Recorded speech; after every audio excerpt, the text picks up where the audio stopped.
Georgia Southern Athletics here with head coach Jeff Monken. The Eagles have finished up their first 4 practices. First one today with a complete group. Tomorrow morning, Monday morning, going in full pads. Coach, you spoke to the team about snap to whistle, how important that effort is, and then talk a little bit about what it means to go in full pads and get it truly underway.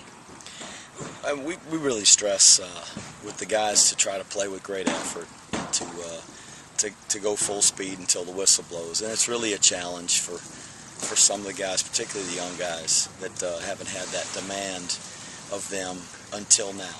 And most of our veterans understand what we're looking for. That doesn't mean that they don't sometimes have to be told again what we expect in terms of the effort. But ideally, I'd like to have 11 guys from each side of the ball standing where the ball is when the whistle blows, that they've hustled that much.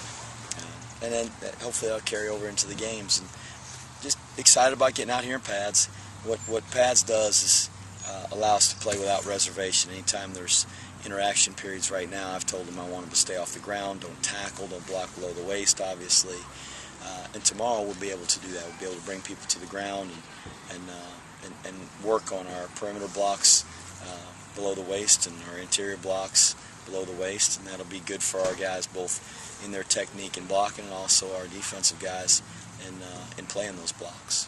In terms of putting on the pads, do you also think that raises the intensity level a little bit? It does. Certainly in the interaction periods it does. I don't know if it changes a whole lot with the times where just our offense and defense are working separately, but anytime there's competition and they're working against each other, I'm sure the intensity is going to be raised. First few days you changed up the schedule, had the younger guys come out, able to get a little more attention perhaps. Do you think that helped them? And then how's the rest of the schedule gone in terms of preparing them for this preseason?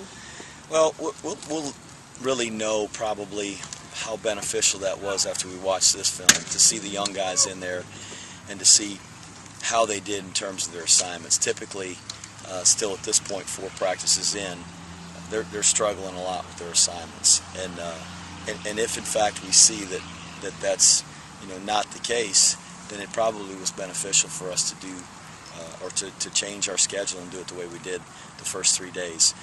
We'll do that again the afternoon practice on Tuesday, which is our first 2-a-day, and there's just a lot more stuff going in terms of an installation from an offensive standpoint that day, so hopefully that'll help the young guys. That was our follow-up question. In terms of installation and team meetings, are your veterans starting to really bring them along a little bit and give them some encouragement as far as everything they have to learn? I hope the veterans are helping them. I think most of the the support in terms of the mental part of the game comes from the coaches in the meetings, and we're with them quite a few times during the day before practice and in the evenings, and that's going to help them the more they get to see it on film and be able to ask questions where there's confusion. Coach Monken, thanks for your time. We appreciate it. We'll see you tomorrow morning. Full pads coming across to Eagle Creek.